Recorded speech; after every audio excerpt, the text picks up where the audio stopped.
오늘 하나님께서 우리에게 주신 말씀은 열왕기하 22장 1절에서 2절, 구약성경 600쪽에 있습니다. 열왕기하 22장 1절에서 2절, 이 계시의 말씀을 봉독할 때에 살아계신 하나님의 음성을 들으실 수 있기를 바랍니다. 요시야가 왕위에 오를 때에 나이가 8세라 예루살렘에서 31년간 다스리니라. 그의 어머니의 이름은 여디다요 보스갓 아다의 딸이더라. 요시야가 여호와의 보시기에 정직하게 행하여 그의 조상 다윗의 모든 길로 행하고 좌로나 우로나 치우치지 아니하였더라. 아멘. 네, 할렐루야. 우리 옆 사람과 인사하겠습니다. 잘 오셨습니다. 사랑합니다. 축복합니다. 잘 오셨습니다. 잘 오셨습니다. 오늘은 은혜가 있는 사람은 뭘 해도 잘 된다, 이런 제목으로 말씀을 전하겠습니다. 지난 시간에 므낫셋 왕에 대해서 설명을 해드렸습니다. 므낫세가 왕위에 55년 동안 있었는데 무려 49년, 거의 50년 가까이를 하나님 보시기에 악한 일을 행하시다가 그가 바벨론에 끌려갈 때 짐승처럼 끌려갔다 그랬어요. 그렇게 하고 너무 큰 고통이 크니까 그가 회개하고 돌아왔습니다. 그때 회개하고 돌아오니까 그렇게 악한 죄를 많이 지었음에도 불구하고 모든 죄들을 하나님께서 다 용서해 주시더라. 그래서 뒷마무리는 용서로 이게 끝났다 그랬습니다. 이제 므낫세가 죽고 난 다음에 그의 아들 아몬이 왕이 되었는데, 이 아몬은 왕 위에 있은 지 2년밖에 안 됐는데, 사실 이 왕은 길게 왕이 될 수 있었음에도 불구하고 이렇게 2년밖에 할 수 없었던 것은 그의 신하가 왕을 살해를 했어요. 그러니까 얼마나 악한 일을 행했는지는 모르지만은 살해를 당했다는 것이죠. 그래서 짧게 왕위에 있었던 것입니다. 그리고 난 다음에 그의 아들, 오늘 본문에 나오는 요시야가 왕이 되었는데, 요시야가 아버지를 보고 할아버지를 봤을 때 얻는 방법이 있더라는 거예요. 할아버지는 55년 동안 길게 왕위에 있었지만 악하게 있다가 마지막에 비참하게 죽을 뻔하였는데 하나님께서 회개하니까 용서해 주셔서 돌아왔다. 두 번째, 자기 아버지는 왕위에 있을 때 얼마나 악했는지는 모르지만은 신하가 살해를 했다는 거예요. 그 두 모습을 보고 요시야 왕은 아하, 이렇게 해서는 안 되겠다 해서 세 가지를 생각하는 거예요. 첫 번째는 정직하게 행하고, 두 번째는 다윗의 길로 갔고, 세 번째는 좌로나 우로나 치우치지 않았다. 이게 이제 오늘 본문의 내용이었다고 하는 것입니다. 어찌 보면은 할아버지와 아버지를 통해서 가장 악한 할아버지, 아버지를 통해서 어찌 이렇게 요시야가 이렇게 선한 왕이 태어날 수 있었을까 참 궁금하기도 합니다. 요시야는 왕이 되고 난 다음에 왕이 되었을 때 나이가 8살. 8살 나이가 뭘 하겠어요. 그럼에도 불구하고 왕위에 오르면서 그는 철저하게 중심이 하나님 중심이었다는 것이에요. 그리고 어떤 유혹에도 넘어가지 않았어요. 좌로나 우로나 치우치지 않았다. 그리고 다윗의 길로 갔다 그랬어요. 우리가 두 가지를 간단하게 한번 살펴보겠는데, 여기서 깨닫는 중요한 메시지가 뭐냐 그러면은, 첫 번째는 하나님으로부터 받은 은혜를 내 자녀들에게 공급해 줘야 된다. 공급. 여러분들은 은혜 못 받았습니까? 하나님으로부터? 은혜는 말씀을 통해서 은혜 받는다, 그런 것도 있지만은 은혜는 하나님께서 나에게 삶으로 살아가면서 주시는 많은 복들을 말하고 있는 것입니다. 잘 보십시오. 할아버지가 55년 동안 그냥 나라를 50년 동안 엉망으로 만들었어요. 아버지는 왕이 되고 난 다음에 2년 동안 엉망이 되었다가 신하에게 살해를 당하고 죽임을 당했습니다. 모델이 없어요. 그런데 거기서 깨닫는 점이 뭐냐? 아하, 아버지처럼 할아버지처럼 살면은 안 된다. 여러분 자녀들이 만약에 내가 우리 아버지처럼 살아야지, 이게 정답이지, 나는 우리 아버지처럼 안 살 거야, 어떻게 했어요 여러분들? 얼마나 불행하겠냐고요 여러분들. 그렇지 않겠습니까 여러분들? 그리고 오늘 성경 본문의 2절에 보니까요, 다윗의 길로 갔다 그랬는데, 제가 지금 몇 주 동안 다윗의 길에 대해서 설명을 합니다. 다윗의 길은 다른 거 아니에요. 어떠한 어려움이나 고난이나 역경이 온다 하더라도 좌로나 우로나 치우치지 않고 하나님 중심으로 살아갔다. 이게 다윗의 길이었다는 것입니다. 다윗의 삶을 한번 보십시오. 어찌 보면요, 다윗은요, 은혜가 아니라 고난 중에 살아갔어요. 믿음으로 살고 말씀으로 살고 순종하면서 살았음에도 불구하고 그 길이 시온의 들처럼 확 열리고 잘 돼야 되는데 오히려 더 고난의 길로 갔다고 하는 것입니다. 어느 날 이스라엘과 블레셋이 전쟁을 합니다. 엘라 골짜기에서 전쟁을 하는데, 그때 이스라엘에 있는 젊은이들이 다 징집이 되어 전쟁터에 나갔습니다. 이새에게는 아들이 8명 있었다 그랬죠.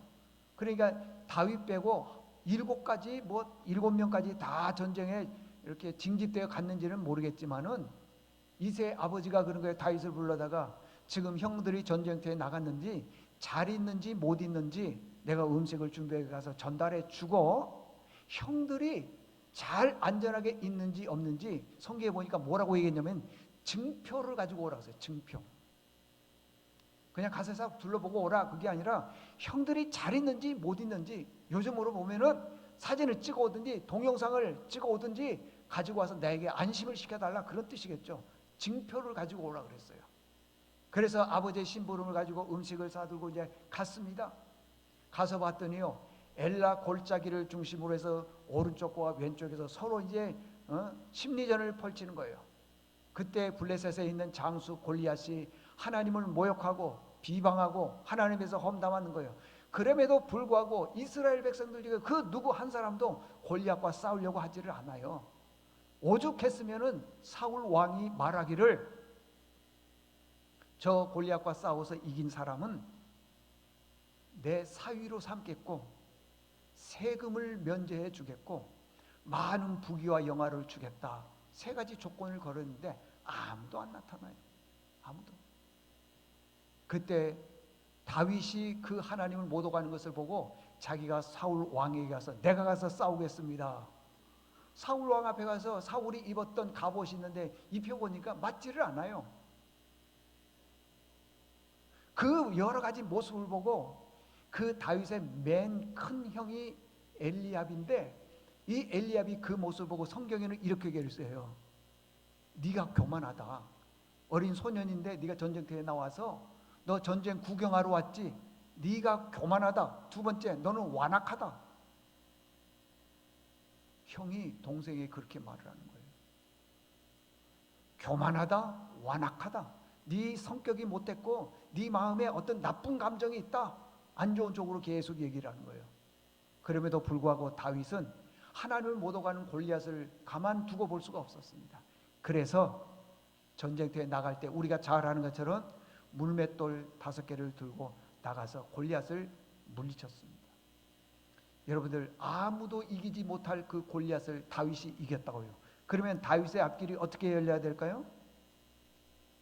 높임과 존경과 모든 사람들이 추앙하는 그런 모습이 돼야 될 것 아니겠어요? 그런데요, 승리하고 나니까 더 큰 고난이 오는 거예요. 여러분, 우리가 예배 생활하고 신앙 생활할 때 나에게 믿음이 충만하고 또 내가 열정적으로 살아갈 때 조심하셔야 돼요. 마귀가 역사하는 경우가 있어요. 마귀는 우리로 하여금요, 절대 신앙생활 열심히 하기를 원하지 않아요. 자꾸 어떤 방법을 통해서든지 시험 들게 만들고 그러는 거예요. 그런데 이 다윗이 승리하고 났더니 모든 사람들이 다 기뻐하고 좋아할 줄 알았더니 그렇지 않아요. 그때부터 사울 왕이 다윗을 죽이려고 여러 가지 방법을 쓰는 것이에요. 몇 번이고 죽이려고 했는데 사울 왕의 아들 요나단이 다윗을 그때마다 구사일생으로 구출해 주는 거예요. 그래서 이제 다윗이 여기서는 어렵겠다 해서 높이라고 하는 땅이 있어요. 높땅. 놉 땅으로 도망갔더니 그 놉 땅에는 제사장 아히멜렉이 있었습니다. 아히멜렉 제사장에 가서 얼마나 힘들고 고통스러웠는지 먹을 음식과 물을 다 달라고 얘기를 합니다. 그래서 그 먹을 음식, 그 다음에 물을 먹고 쉬고 있는데, 도액이라고 하는 사람이 다윗이 저 놉 땅 제사장 아히멜렉 집에 있습니다 라는 걸 사울 왕에게 밀고를 하는 거예요. 그래서 사울 왕이 군사를 보냅니다. 다윗을 잡아와라. 그 소식을 다윗이 알고 다시 또 놉 땅에서 다른 지역, 그곳이 가드 지역인데 가드로 또 도망을 갑니다. 여러분, 가드 지역이 어디냐 하면은 제가 몇 번 말씀드렸지만은 다윗이 가서는 안 될 땅입니다. 우리로 보자면은 저 북한 땅으로 간 거예요. 여러분, 북한 땅으로 가면 어떻게 되겠어요? 북한 땅에 가서 몰래 숨어 있는 것입니다. 그랬더니 가드 왕 아기스가 있는데 아기스의 신하 중에 한 사람이 다윗을 보고 왕에게 얘기합니다. 왕이요, 저가 다윗입니다. 다윗은 우리가 아는 것처럼 골리앗과 싸워서 이겼고 장차 그 나라의 왕이 될 가능성이 높은 사람이에요. 다 알고 있는 거예요. 큰일 났습니다. 그래서 다윗이요, 그 가드 왕 아기스 앞에서 성경에 보면 그러게요, 미친 채 하였더라. 미쳤다. 그러면서 그 모습을요 보여주기 위해서 왕 앞에서 자기 몸을 문짝에게 긁어요. 미친 사람처럼 행동을 하는 거죠. 그 다음에 수염에 침을 흘리기 시작을 합니다. 제가 몇 번 말씀드렸지만은요, 저 중동 유럽에 있는 사람들은 수염을 기르는데 여성들이 아침에 일어나서 화장하는 것처럼 남자들은 늘 수염을 잘 다듬습니다. 다듬어요. 그것이 남자의 권위고 그것이 남자의 본 모습이라고 생각하기 때문에 항상 그래요. 그래서 이 수염에 뭘 이게 흘리거나 침 흘리거나 그러지를 않습니다. 근데 침을 흘리고 그러니까 이 가드 왕 아기스가 얘기하기를 나에게 미친 사람이 부족해서 이 사람까지 나를 데리고 왔느냐 소리를 지르는 거예요. 거기서 구사일생으로 살아난 거예요. 살아나고 난 다음에 그가 하나님 앞에 시를 쓴 거예요. 시가 시편 56편입니다. 배경은 사무엘상에 나와 있는 내용인 것입니다. 사무엘상에 나와 있는 내용인데 그 내용을 배경으로 한 건데 들어보십시오. 시편 56편 1절 보니까 하나님이여 내게 은혜를 베푸소서. 여러분, 우리가 이 땅에 살아나가면서 은혜를 받아야 됩니다. 하나님의 은혜의 베품을 받아야 됩니다. 받지 않으면 안 돼요. 하나님이여 내게 은혜를 베푸소서. 사람이 나를 삼키려고 종일 치며 일제히 달라듭니다 그러잖아요. 여러분들 압제합니다. 내 원수가 종일 나를 삼키려 하며 나를 교만하게 치는 자들이 많습니다 그러잖아요. 이렇게 자기를 무너뜨리려고 하는 사람들이 많습니다. 그러니 내게 은혜를 베푸시옵소서. 요시야 왕은요, 하나님의 은혜가 아니면은 자기가 살 수 없는 것을 알았어요. 그래서 은혜를 구하는 거예요. 근데 그 은혜가 어디에서 오느냐? 말씀에서 오더라는 거예요. 저희가 다 읽지는 않았지만은요, 율법책을 그 성전에서 발견을 합니다. 이제 3절부터 4절, 5절, 6절 쭉 나오는데 율법책을 발견하는 거예요. 그래서 그 율법책을 늘 묵상하고 백성들에게 알리라 그러는 거예요. 은혜가 어디에서 오느냐? 하나님 말씀에서 오더라는 것입니다. 여러분들, 우리가 신앙생활 하면서 나만 예수 믿고 천국 가는 게 아니에요. 나만 예수 믿으면 안 됩니다. 내가 받은 은혜를 자녀에게 부지런히 가르쳐 줘야 됩니다. 그리고 얘기해 줘야 돼요. 우리 가정이 이렇게 복을 받은 것은 하나님의 은혜 때문이다. 네가 앞길이 잘 되는 것은 좋은 직장을 다니고 좋은 학교를 다니고 좋은 사람을 만나고 좋은 일들이 일어나는 것은 네가 잘하는 것도 있겠지만은 하나님이 너를 축복해 주셨기 때문이다. 어찌 보면 건강도 마찬가지입니다. 저는 확실하지는 않습니다. 들은 얘기입니다. 코로나 이후에 우리 대한민국의 암 환자들이 굉장히 많이 늘어났대요. 이거 확신이 없는 거예요. 드러난 얘기예요. 그냥 들은 얘기예요. 우리 주변에 보면 진짜 옛날보다도 지금은요, 암 환자들이 너무 많은 것 같아요. 여러분들 그 삶 속에서도 우리 가정에 누군가가 그런 일들이 생기면 어떻게 되겠어요? 무너지죠. 무너지죠. 어제 제가 장례식장 두 군데를 갔다 왔는데 보니까 한 곳은요, 젊은 분인데 암이요. 암. 이런 질병이 걸리지 않는 것도 하나님의 은혜예요. 우리 자녀가 건강하게 자라는 것도 하나님의 은혜예요. 좋은 직장을 다니는 것도 하나님의 은혜예요. 학교 다닐 수 있는 것도 하나님의 은혜예요. 한번 아파 보십시오. 한번 어려움 당해 보십시오. 그러면요, 고통스러운 거예요. 고통스러운 거예요. 여러분, 우리는 은혜를 받아야 됩니다. 그래야지 잘 되는 겁니다. 만약에 우리의 삶 속에 하나님의 은혜가 적다면은요, 늘 부족해 보여요. 그래서 그걸 쫓아가는 거예요. 어떤 분들은 하나님의 은혜를 적게 줬음에도 불구하고 풍성하게 느끼는 분들이 있는가 반면에, 어떤 분들은 하나님이 풍성한 은혜를 줬음에도 불구하고 거의 느끼지 못한 분들이 있어요.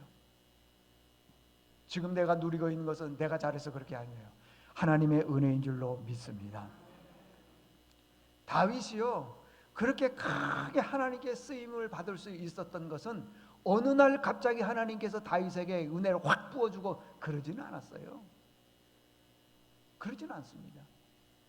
다윗은요, 어렸을 때부터, 다윗은 어렸을 때부터, 그래서요, 시편 71편 17절 보니까 하나님이여 나를 어려서부터 교훈했다. 하나님이여 나를 어려서부터. 우리 자녀들이 신앙생활을 할 수 있으면 어려서부터 신앙생활을 잘 가르쳐야 돼. 그렇게 열심히 가르쳐도 나중에 성장하면은 예수 잘 안 믿습니다. 잘 믿지를 않아요. 자기 자아가 강해집니다. 자기 판단이 옳다고 생각을 합니다. 어렸을 땐 부모의 말씀을 잘 듣고 순종하고 따르죠. 좀 성장해 보십시오. 중학교, 고등학교만 가보십시오. 부모 말을 안 들어. 만약에 고3 학생이 부모 말을 잘 듣는다, 그건 기적이요. 그건 청년이 부모 말 잘 듣는다, 있을 수 없는 일이에요. 말 안 들어. 말 안 들어. 보세요. 하나님이여 나를 어려서부터 교훈했다 그러죠. 어려서부터. 어렸을 때 말씀이 들어가면요, 그 말씀이 그의 삶을 이끌어가게 되어 있습니다. 어려서부터. 그런데 이 요시야 왕은 이 하나님의 은혜를 언제 알았느냐? 성경에서 알았다는 거예요. 율법책을 발견하고 난 다음에 율법을 묵상하고 그 율법을 통해서 하나님 앞에 바라서려고 좌로나 우로나 치우치지 않냐고 다윗의 길로 갔다. 제가 여러 번 다윗의 길에서 얘기했지만은요, 다윗은요, 고난이 와도 어려움이 와도 어떤 일이 와도 하나님만 의지하고 나가는, 그걸 말하고 있다는 것이에요.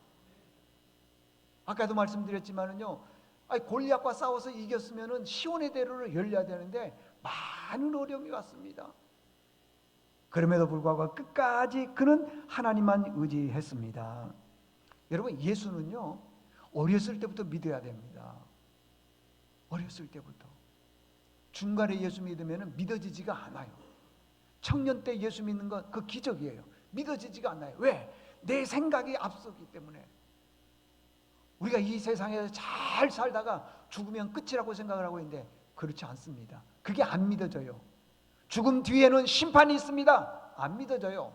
근데 어렸을 때부터요, 믿음에 대해서 설명하고 천국과 지옥에 대해서 설명하고 그러면 그걸 그대로 받아들이는 거예요. 그대로. 제가 몇 번 얘기했죠? 여러 번 얘기했어요. 어떤 자매가 남자친구를 좋아했어요. 근데 그 남자친구 집은 다 예수 믿는 집안이에요. 얘야, 너는 교회 안 다니면 결혼할 수 없단다. 내가 열심히 교회 다니겠습니다. 열심히 교회 다니는 거예요. 세례도 받습니다. 그래서 허락해 줬어요. 결혼했습니다. 집사가 됐어요. 아이 둘을 낳습니다. 그러고 난 다음에 10년 딱 지나니까 이제 안 다닌다는 거예요. 왜 그러냐 했더니 10년 동안 다녀줬으면 됐지 뭐. 그러니까 결혼을 위해서 교회 간 것이지 예수 믿기 위해서 간 건 아니라는 거예요. 근데 그런 사람들이 많이 있어요. 우리 주변에요. 많이 있어요. 어떤 분들은 예수 믿고 구원받아서 하나님 자녀 되기 위해서 예수 믿는 사람들이 있는가 반면에요, 다 잘되기, 육신적으로 잘되기 위해서 예수 믿는 사람들도 있는데 그건 옳지 않다라고 하는 것입니다. 왜 그러느냐? 조건적으로 믿고. 예레미야 22장 21절에 보니까 내가 평안할 때 내가 내게 말하였으나 내 말이 나는 듣지 아니하리라 하였나니 내가 어려서부터 내 목소리를 청종하지 아니함이 내 습관이라. 습관. 어려서부터 예수 안 믿고 어려서부터 불순종하는 사람은요, 어른이 되어서도 그게 습관이에요. 안 믿어져요. 안 믿어져. 여러분, 습관이 얼마나 중요한 줄을 아십니까?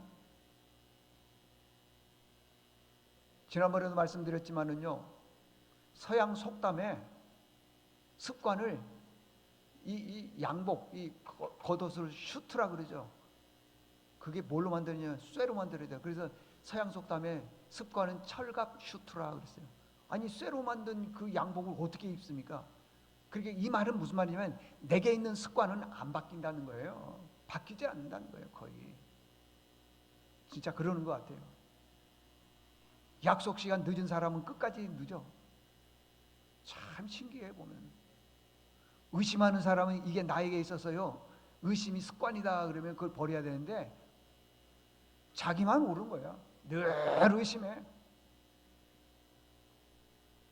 이 습관이라는 게 굉장히 무섭다는 것입니다. 나에게 안 좋은 습관이 있습니다. 그러면은 그 안 좋은 습관에 대해서 얘기를 하면은 그래, 내가 잘못했다. 내가 미처 내 자신을 몰랐다. 깨닫는 사람이 있을 것 같아요? 별로 없어. 그 안 좋은 얘기의 습관에 대해서 얘기하면요, 아주 기분 나빠요. 속상해요. 그 사람 잘 안 보려고 그래요. 제가 예를 들어서 한번 얘기해 볼게요. 예를 들어서.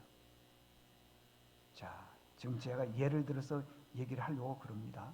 그러기 전에 지금 우리나라는 3만 불 시대에 살아가고 있습니다.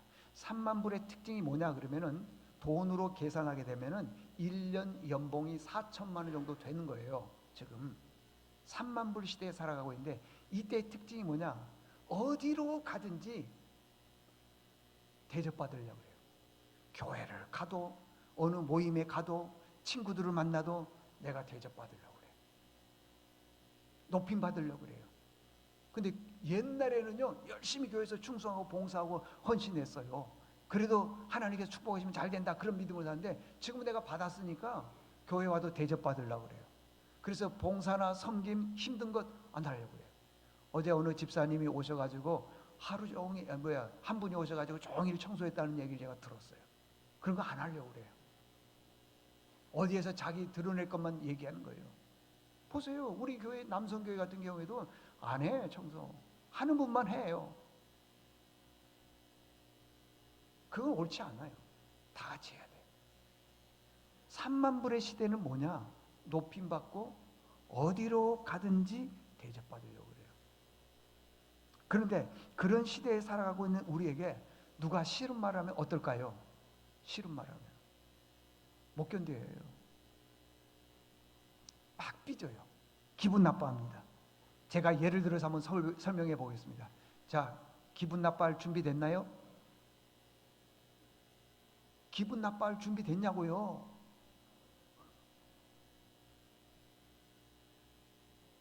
여러분, 예배는요, 우리 몸의 체질화돼야 돼요. 체질. 몸의 체질이 돼야 돼요. 왜 예배 열심히 안 드립니까? 지금 기분이 어떠세요? 당장 뛰쳐나가고 싶죠? 그러니까 싫은 소리를 못 하는 거예요.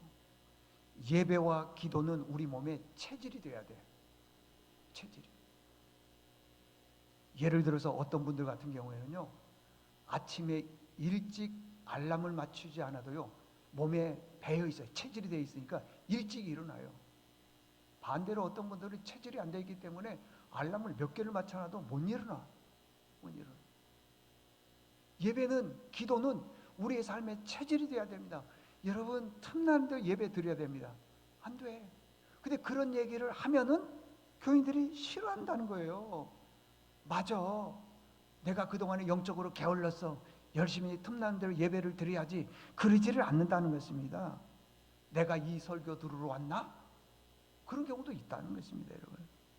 지금 저를 안 쳐다본 분들 다 그런 분들이에요. 디모데후서 3장 15절에 보니까 그랬어요. 또 어려서부터 성경을 알았나니. 성경은 언제부터 아느냐? 어려서부터. 어려서부터 신앙생활을 잘하는 사람은요, 그 말씀이 양식이 되기 때문에 살아가는데 말씀 중심으로 살아가려고 그래요. 그런데 중간쯤 되서면은 쉽지가 않더라는 거예요. 여러분들, 우리의 삶에 하나님의 은혜가 넘치기를 축원합니다. 마지막 두 번째는 뭐냐 그러면, 우리가 하나님 앞에 쓰임 받을 때 젊었을 때부터 쓰임 받아요. 젊었을 때. 자, 요시아가 8살에 왕이 됐다 그랬어요. 그런데 성전을 다시 재건을 했어요. 무너졌던 성전을 다시 재건했는데 그때 나이가 몇 살이냐? 26살. 그러니까 왕이 되고 난 다음에 18년 후예요. 자, 우리나라에 26살 청년들 있을 거예요, 아마. 장한이 몇 살? 아이고, 늙었네.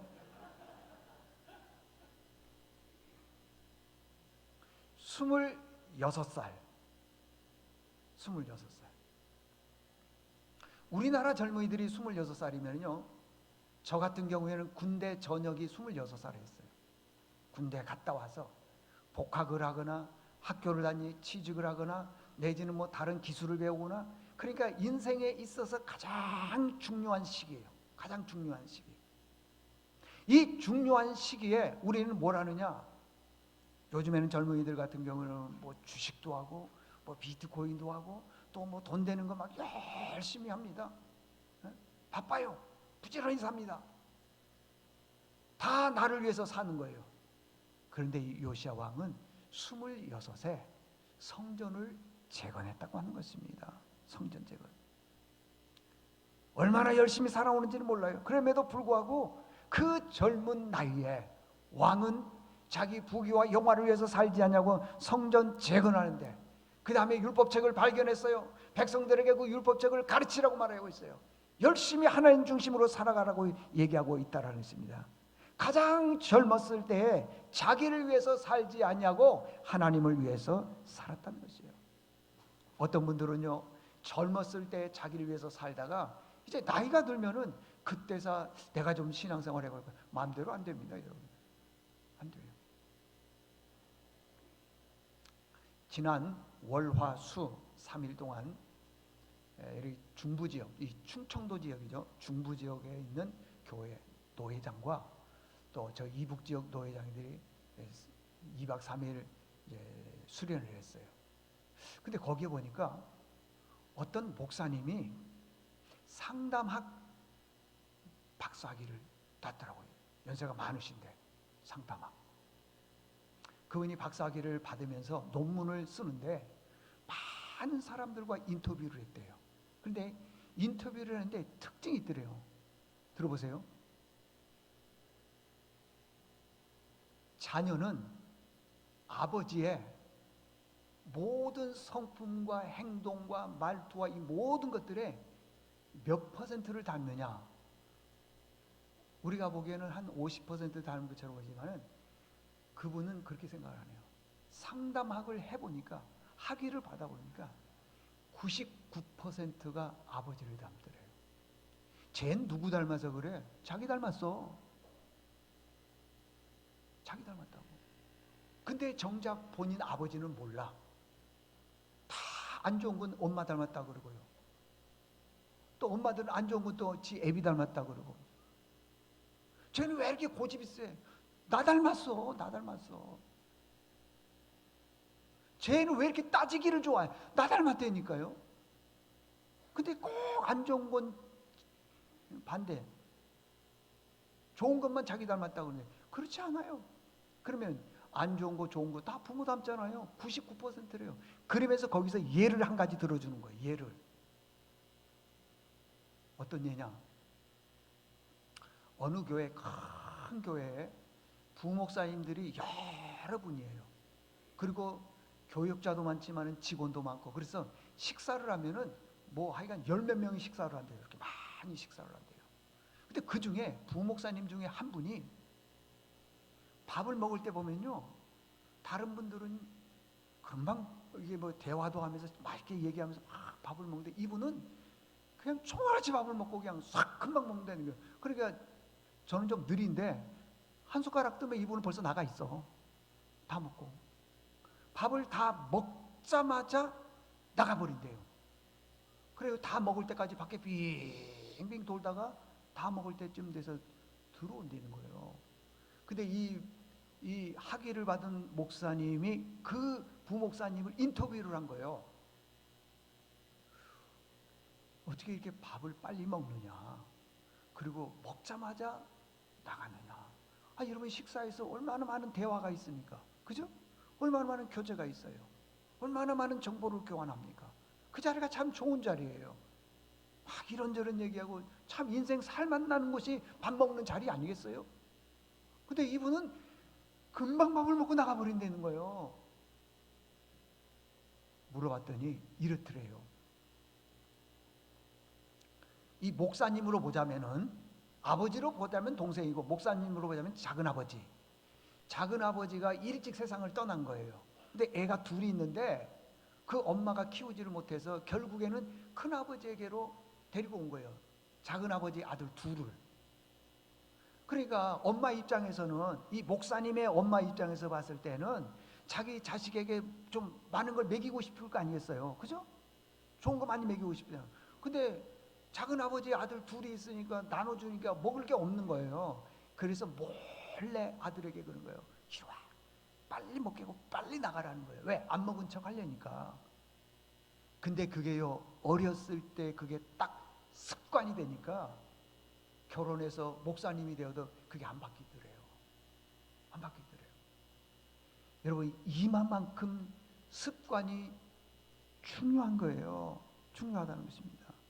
그래서 아까 저희들이 읽었지만은요, 이렇게 얘기를 하고 있어요. 내가 평안할 때 내가 내게 말한다. 평안할 때 말한다. 네 말이 나는 듣지 않는다. 안 듣는데요. 설교 안 듣는다는 것입니다. 어른들이 말하는 것 안 듣는다요. 어른들이 말하고 부모가 말해도 안 듣는다는 거예요. 내가 어려서부터 내 목소리를 청종하지 아니함이 내 습관이다. 습관이 이렇게 중요하다는 것이에요. 그런데 우리 아버지가요, 젊었을 때 열심히 교회 일에 충성하고 헌신하고 그거 다 봅니다. 여러분 안 보는 것처럼 보이지만은 봐요. 그럼 자녀도 그대로 가는 거예요. 그런데 부모가 형식적으로 교회 가면 자녀는 절대 못 믿는 거예요. 보세요, 여러분들. 그 어머니가 몰래 데려다가 자기 자식에게 음식을 딱 줬더니 이게요, 어른이 되어서까지도 그 식탁 공동체에서 교제를 못하는 거예요. 그냥. 왜? 그게 하나의 습관이 됐을 뿐만 아니라 마음에 큰 그게 문제가 되니까 이거 잘 고쳐지지 않아요. 그 상처가 치료받지 않는 이상은 고쳐지지 않더라는 것입니다. 그래서 이 목사님은 평생 사랑의 공동체 안에서 늘 밖에서 맴도는 사람이 되었다는 것입니다. 자, 이제 말씀의 결론을 한번 내려보도록 하겠습니다. 우리는요, 하나님으로부터 받은 은혜가 사실은 참 많이 있는데 그걸 몰라요. 다 내가 잘해서 했다고 생각이 들 때가 많습니다. 아까 말씀드렸죠? 안 좋은 사람 한 사람 만나보십시오.